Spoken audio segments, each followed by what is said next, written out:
Sunday suspense শুধুমাত্র radio Mirchi 98.3 FM A. It's hot.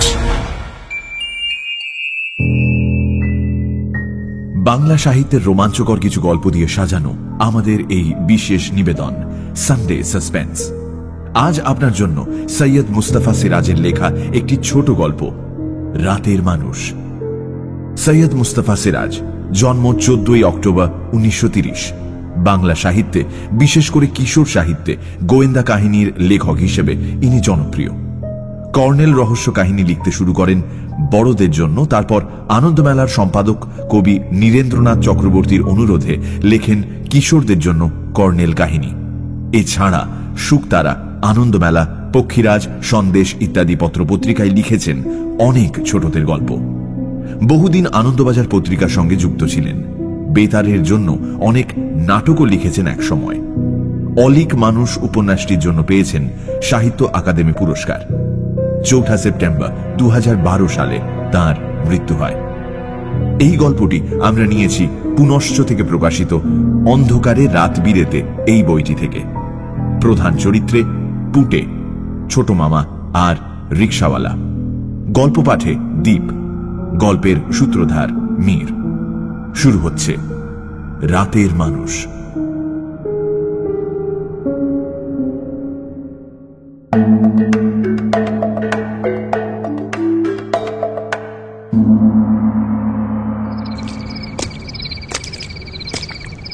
Jhulan পূর্ণিমার রাতে গঞ্জের মেলায় ছোট মামার সঙ্গে কলকাতার যাত্রা দেখতে গিয়েছিলাম। সন্ধ্যার দিকে বৃষ্টি পড়ছিল। ফেরার সময় দেখি আকাশ ফাঁকা, ঝলমলে চাঁদ কাত হয়ে বাদবাকি জ্যোৎস্না ঢেলে নিজেকে খালি করে দিচ্ছে। রাস্তা শুনশান ফাঁকা। মানুষজন মেলায় রাত কাটাতেই আসে, কিন্তু ছোট মামা খুঁতখুঁতে মানুষ। ঘুম পাচ্ছে বলে কি যেখানে সেখানে শুয়ে পড়তে হবে নাকি? মোটে তো 5 কিলোমিটার রাস্তা। চলে আয় পটু।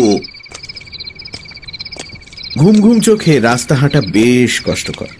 তাছাড়া ছোট মামার চেয়ে আমার পা দুটো বড্ড বেশি ছোট। বারবার পিছিয়ে পড়ছি আর ধমক খাচ্ছি। কি হচ্ছে নাকি? তাড়াতাড়ি হাঁট না। হঠাৎ রাস্তার বাঁকের মুখে গঞ্জের শেষ দিকটায় একটা সাইকেল রিক্সা দেখা গেল। রিক্সাটা দাঁড়িয়েই ছিল, তবু ছোট মামা চেঁচিয়ে উঠলেন, রোকে রোকে। রিক্সাওয়ালা তো হেসে অস্থির। রুকেই তো আছি বাবু মশাই, যাওয়া হবে কোথায়? আমারও হাসি পাচ্ছিল। ছোট মামার সবকিছুই অদ্ভুত। তো আমরা ঝাঁপুইহাটি যাব শুনে রিক্সাওয়ালা খুশি হলো। চলুন, আমি কাছাকাছি থাকি, ওদিককার প্যাসেঞ্জারের জন্য অপেক্ষা করছিলাম। খালি খালি রিক্সা নিয়ে বাড়ি ফেরা পোষায় না। রিক্সাতে উঠে বসে ঘুমটা আমাকে বাগে পেয়েছিল, কিন্তু ছোট মামার বারবার ধমক এবং পড়ে গিয়ে হাড়গোড় ভেঙে যাওয়ার হুমকি ক্রমশ ঘুমটাকে এলোমেলো করে দিচ্ছিল। কিছু দূর চলার পর রিক্সাওয়ালা রিক্সা থামালো। ছোট মামা বললেন, কি হলো, চেন খুলে গেল নাকি? রিক্সাওয়ালা সিট থেকে নেমে বলল, না, চক্রবর্তী মশাই হজমিগুলি আনতে দিয়েছিলেন, দিয়ে আসি। এখানে কোথায় তোমার চক্রবর্তী মশাই? রিক্সাওয়ালা কান করল না। রাস্তার ধারে ঝাঁকড়া একটা গাছের তলায় গিয়ে ডাকলো, চক্রবর্তী মশাই ঘুমোচ্ছেন নাকি? গাছের ভেতর থেকে খ্যানখ্যানে গলায় কেউ বলল, ঘুমাবো কি রে বাবা, পেট তো হাইডাই। এত দেরি করলি কেন রে? প্যাসেঞ্জার পেলে তবে তো আসবো। এই নিন হজমিগুলি। এনেছিস? কই দে দে দে, শিগগির দে। রিক্সাওয়ালা কাকে যেন হজমিগুলি দিয়ে এসে সিটে উঠে বসলো, প্যাডেলে চাপ দিল, রিক্সার চাকা গড়ালো। ছোট মামা বললেন, ব্যাপার কি রিক্সাওয়ালা? তোমার চক্রবর্তী মশাই কি গাছে থাকেন নাকি? হ্যাঁ, গাছে থাকেন কেন? ওটাই তো ওনার ডেরা।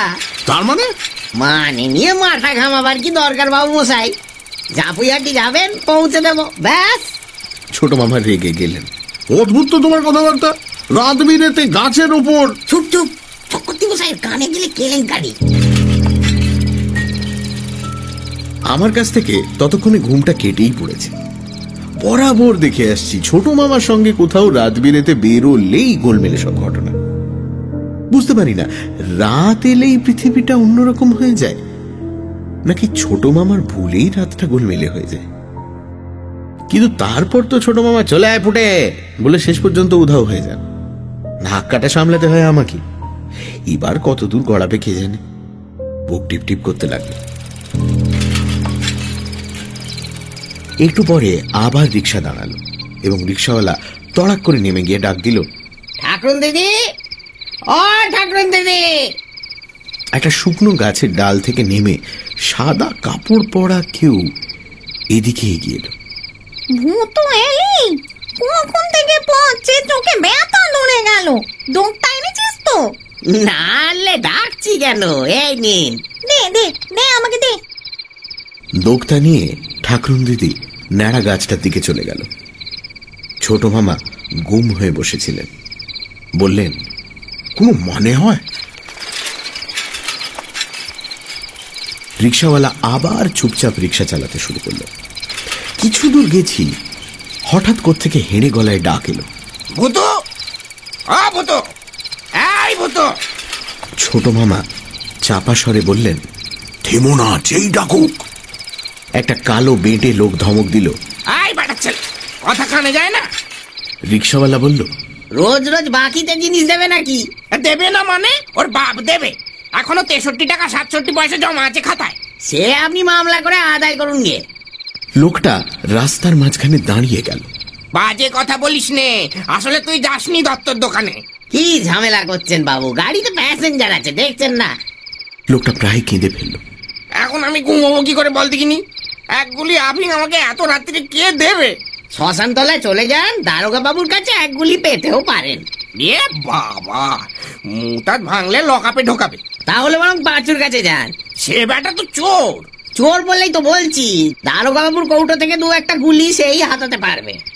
লোকটা কিন্তু কিন্তু করে বলল, তা পাঁচুকে পাচ্ছি কোথায়? ও তো ফেরারি আসামি। রিক্সাওয়ালা চাপা স্বরে বলল, সন্ধ্যেবেলা পাঁচুকে এক পলক দেখেছি। মোড়ল মশাইয়ের তাল গাছের কাছে দাঁড়িয়েছিল। মোড়ল মশাই গঞ্জের মেলায় গেছিলেন, কাজেই পাঁচু নিশ্চয়ই টানার ডেরায় ঘুমিয়ে নিচ্ছে। বেঁটে কালো ছায়ামূর্তিটি তখনই উধাও হয়ে গেল। রিক্সাওয়ালা প্যাডেলে চাপ দিয়ে বলল, রোজ রাত্রিরে আসার এই এক জ্বালা বাবু মশাই, রাজ্যের লোকের হাজার ফরমাস। ছোট মামা গুম হয়ে বসে আছেন। আমি ভাবছি হঠাৎ আমাকে ফেলে পালিয়ে না যান। বড্ড বেশি গোলমেলে ঘটনা ঘটছে। কিছু দূর যাওয়ার পর রাস্তা বাঁক নিল। এবার দুধারে ঘন জঙ্গল, রাস্তায় চকরা বকরা জ্যোৎস্না পড়েছে। রিক্সাওয়ালা বলল, আর এক জায়গায় একটুখানি থামতে হবে। সিঙ্গি মশাইয়ের নসির কৌটোটা দিয়েই আমার ছুটি। এক জায়গায় জঙ্গলটা কিছু ফাঁকা। রিক্সা সেখানে থামল। রিক্সাওয়ালা সিট থেকে নেমে রাস্তার ধারে গিয়ে চেঁচাতে থাকলো, সিঙ্গি মশাই, সিঙ্গি মশাই। তারপর সাড়া না পেয়ে এগিয়ে গেল। আর তাকে দেখতে পেলাম না। ভয়ে ভয়ে ডাকলাম, ছোট মামা। ছোট মামা বিরক্ত হয়ে বললেন, চুপচাপ বসে থাক, আমাদের বাড়ি পৌঁছানো নিয়ে কথা। এই সময় কাছাকাছি একটা গাছ থেকে কেউ বলল, কারা এখানে? ছোট মামা ভারী কি চালে বললেন, আমরা। আমরা মানে? নাম কি?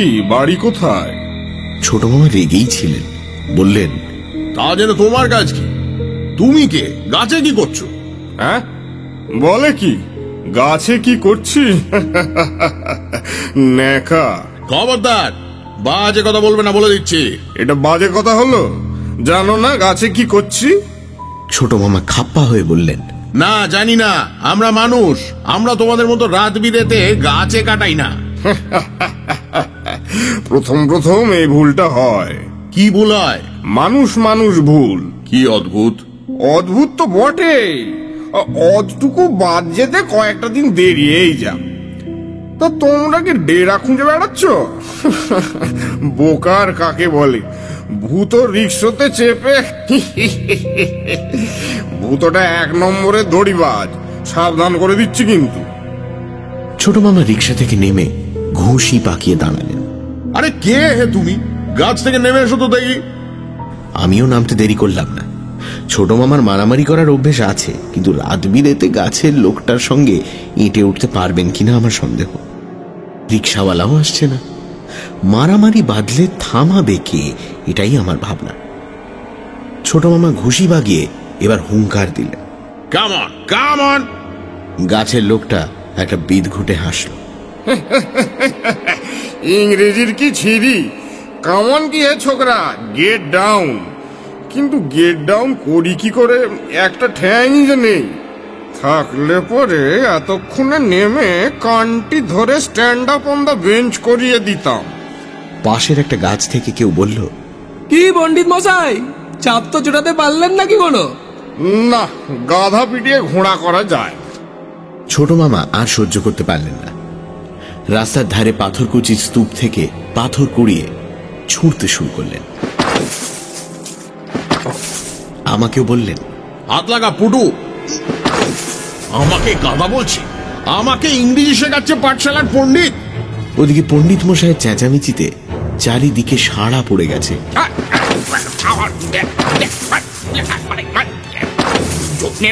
খুব খারাপ বলে দিচ্ছ। হই হই রই রই করতে করতে কালো কালো কারা সব গাছ থেকে ঝুপঝাপ করে নেমে আসছিল।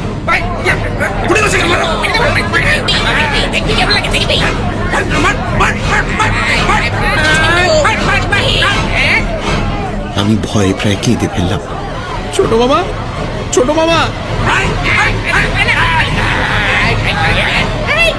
এবার ছোট মামার চোখে পড়লো ব্যাপারটা। তারপর যা ভেবেছিলাম এবং বরাবর যা ঘটে আসছে তাই হলো। ছোট মামা চলে আয় ফুটু বলে রিক্সাওয়ালা যেদিকে গিয়েছিল সেই দিকেই দৌড়লেন। অগত্যা আমিও দৌড়লাম। কিন্তু ভাগ্যিস ছোট মামা হোঁচট খেয়ে পড়ে গিয়েছিলেন, তাই সঙ্গ পাওয়া গেল। জ্যোৎস্নায় একটা ভাঙা চোরা দালান বাড়ি দেখা যাচ্ছিল। বাড়ির দরজায় ছোট মামা ধাক্কা দিতে লাগলেন। একটু পরে ভেতর থেকে সাড়া এলো। কে? ছোট মামা ব্যস্তভাবে বললেন, আমরা খুব বিপদে পড়েছি, দয়া করে দরজা খুলুন। কি বিপদ? কারা আমাদের তাড়া করেছে। তারা কারা? গাছে গাছে যারা থাকে। গাছে থাকে ভূত, বনে থাকে বাঘ, জলে থাকে মাছ, মনে থাকে রাগ। কি বিপদ? আপনি পদ্ম বলছেন নাকি? ঠিক ধরেছ। কেমন হয়েছে পদ্মটা বলো? খুব ভালো হয়েছে, দয়া করে এবার দরজা খুলুন, ওরা আসছে। ঘোড়ায় যদি পাড়ে ডিম, জলে যদি জলে পিদিম, বলো তবে অত কিম। ছোট মামার পদ্য লেখার বাতিক ছিল। বলে দিলেন, জাম গাছে ফলবে শিম। খাসা খাসা, স্বাগত সুস্বাগত। দরজা খুলে গেল। ছোট মামা বললেন, আলো নেই কেন? আলো জ্বালান না। যত বড় কবি তুই হোস না, যদি না বাসিস ভালো জ্যোৎস্না, থেকে যাবে কত আফসোস না, তাই বলি চুপ করে বস না। ভদ্রলোক বাইরের দরজা বন্ধ করে দিলেন। জানলা দিয়ে জ্যোৎস্না এসে ঘরে ঢুকছিল। আবছা দেখা যাচ্ছিল ওকে। ঢ্যাঙা, বড় বড় চুল, পরনে পাঞ্জাবি পাজামা, হাতে একটা বই বা মোটা খাতা। পাতা উল্টাতে শুরু করলেন। তারপর বললেন, এই পদ্মটা আরো ভালো। একদা এক বাঘের গলায় হাড় ফুটিয়া ছিল, সারস পাখি লম্বা ঠোঁটে হাড় তুলিয়া দিল। পুরস্কার চাইলে পরে বাগড়া গিয়া কহে, মুন্ডুখানা ফেরত পেলি তাই যথেষ্ট নহে।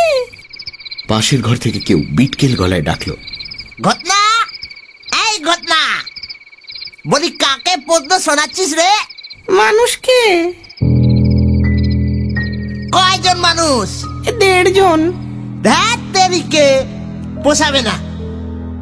ছোট মামা বললেন, কে উনি? কবি ভদ্রলোক বিরক্ত হয়ে বললেন, আমার দাদার ওই এক স্বভাব, খালি খাই খাই। খাই খাই মানে? দাদার খুব খিদে আর কি। যাকে এই পদ্মটা পড়ি। সেই সময় বাইরে ডাকাডাকি শোনা গেল। ছোট বাবু, ছোট বাবু, ও ছোট বাবু। কবি খাপ্পা হয়ে দরজা খুলে বললেন, কি হয়েছে? চেঁচাচ্ছিস কেন রে ভূত? আমার প্যাসেঞ্জার হারিয়ে গেছে, খুঁজে বেড়াচ্ছি। কয়জন? আগে 1.5 জন। ছোট মামা আমার হাত ধরে হ্যাঁচকা টান দিলেন। চলে আয় পুটু। রিক্সাওয়ালা আমাদের দেখেই বলে উঠল, সর্বনাশ, কোথায় ঢুকেছিলেন আপনারা? চলে আসুন, চলে আসুন, এ বাড়ির বড় বাবুর বেজায় খিদে। আমরা তিনজনে দৌড়চ্ছি, পেছনে কবির করুণ আর্তনাদ শোনা যাচ্ছে। ভালো পদ্ম খান শুনে গেল না, আমার যে আমার মরতে ইচ্ছে করছে গো।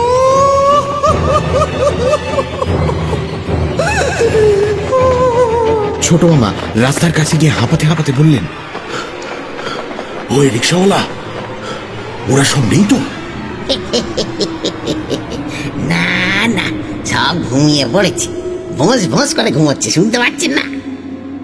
ছোট মামা কান করে শুনে বললেন, আমি তেমন কোনো শব্দ পেলাম না, তবে বাতাসে গাছপালা খুব নড়ছে, নানান রকম শব্দও হচ্ছে বটে, কিন্তু ভোস ভোস নয়, শো শো শন শন সর সর খড় খড়, কে জানে বাবা কি।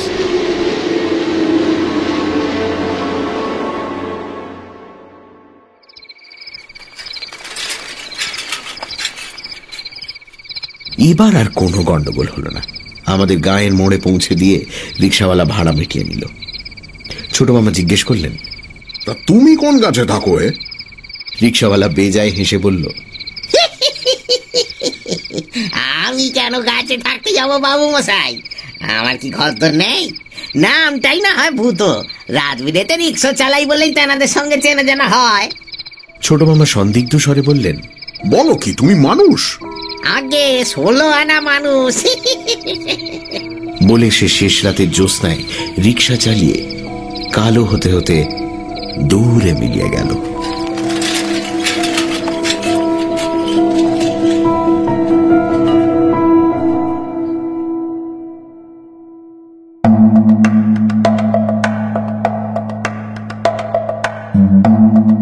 শুনছিলেন রাতের মানুষ, রচনা সৈয়দ মুস্তাফা সিরাজ, গল্প পাঠে দীপ, গল্পের সূত্রধার মীর, ছোট মামা রিক্সাওয়ালা ও পুটের ভূমিকায় দীপ, আফিংখোর ভূত পণ্ডিত মশাই ও ঘোতনার ভূমিকায় সোমক, চক্কতি মশাই ও বড় বাবুর ভূমিকায় পুষ্পল, ঠাকুরন দিদির ভূমিকায় শ্রী, শব্দগ্রহণ আবহ সঙ্গীত এবং স্পেশাল এফেক্টসে রিচার্ড, পর্ব পরিচালনায় রাইট ব্রাদার্স থেকে অনির্বাণ ও অভিষেক, পরিকল্পনা ও সমগ্র পরিচালনায় ইন্দ্রাণী।